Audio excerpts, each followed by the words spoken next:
नमस्कार दोस्तों, स्वागत है आपका हमारे चैनल पर। नवरात्रि का 7वां दिन माँ कालरात्रि को समर्पित होता है। इस दिन देवी दुर्गा के 7वें स्वरूप की पूजा की जाती है, जिन्हें कालरात्रि कहा जाता है। माँ कालरात्रि का स्वरूप बहुत ही भयानक और शक्तिशाली माना जाता है, लेकिन वे अपने भक्तों को अभयदान देने वाली हैं। उनका यह रूप हमें ये सिखाता है कि किसी भी भय और अंधकार से डरने की जरूरत नहीं है, क्योंकि देवी स्वयं हमारी रक्षा करती हैं। माँ कालरात्रि का स्वरूप। माँ कालरात्रि का रंग गहरा काला होता है, इसी कारण उन्हें कालरात्रि कहा जाता है। उनके 3 नेत्र हैं, जिनसे वे भयानक ज्योति का संचार करती हैं। उनकी 4 भुजाएं होती हैं, एक हाथ में खड्ग यानी कि तलवार और दूसरे में लौह अस्त्र वज्र होते हैं। उनके एक हाथ से वे अभय मुद्रा में अपने भक्तों को आशीर्वाद देती हैं और दूसरे हाथ से वरदान देती हैं। माँ कालरात्रि गधे की सवारी करती हैं और उनकी सांसों से आग निकलती है। उनके गले में बिजली जैसी चमकती माला होती है। उनका यह रूप सभी प्रकार के शत्रुओं और नकारात्मक शक्तियों का नाश करता है। माँ कालरात्रि की कथा।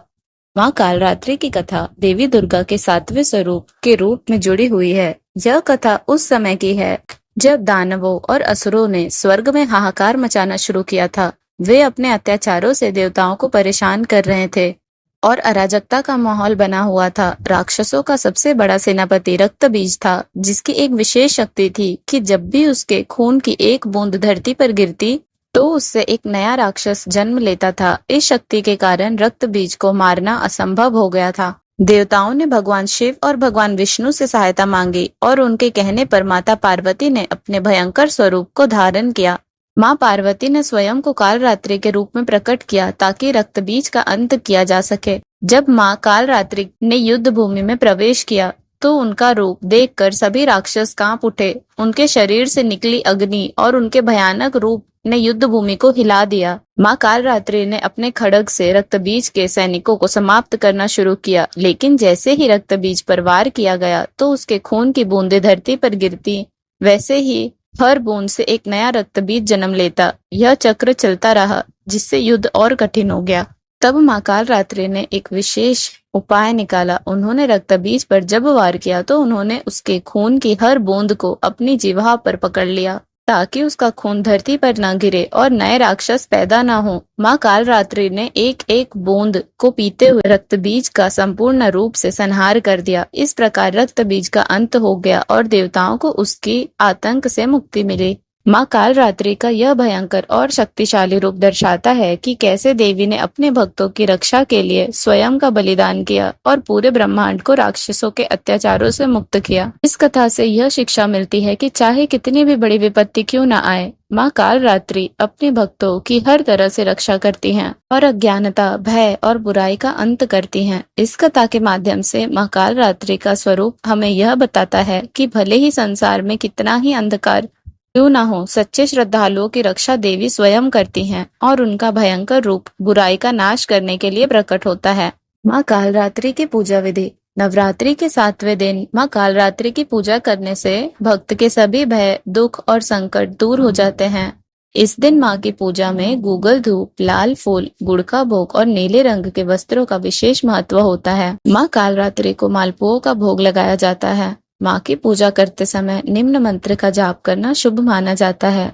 माँ का बीज मंत्र है ओम ऐं ह्रीं क्लीं चामुंडाय विच्छय। इस मंत्र का कम से कम 108 बार जप जरूर करें।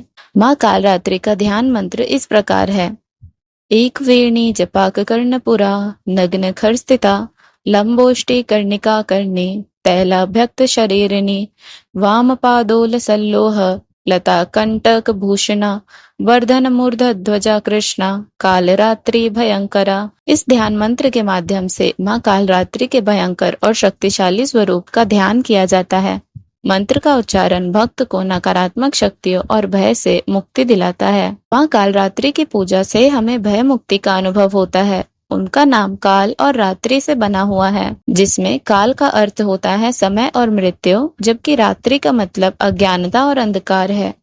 माँ कालरात्रि हमें सभी प्रकार के भय, मृत्यु और अज्ञानता से मुक्ति दिलाती हैं। माँ का यह स्वरूप हमें यह शिक्षा भी देता है कि जीवन में आने वाले कठिन समय और अंधकार को बिना भय के सामना करना चाहिए, क्योंकि कठिनाइयों के बाद ही उजाला आता है। माँ कालरात्रि की आराधना करने से शत्रुओं पर विजय प्राप्त होती है। भूत, प्रेत, तांत्रिक बाधाएं और नकारात्मक ऊर्जा दूर होती है। इस दिन साधक अपने मन को सातवें चक्र, जिसे सहस्त्र चक्र कहते हैं, में स्थित करने का प्रयास करते हैं। यह चक्र हमारे मस्तिष्क में स्थित होता है और जब साधक माँ की कृपा से इस चक्र में प्रवेश करता है तो उसे दिव्य शक्तियों की प्राप्ति होती है। इस प्रकार नवरात्रि का 7वां दिन माँ कालरात्रि की पूजा का दिन है, जो हमें नकारात्मकता से मुक्त करने और अज्ञानता को नष्ट करने का मार्ग दिखाता है। Thanks a lot for watching the video. Please like, share, comment and subscribe to my channel.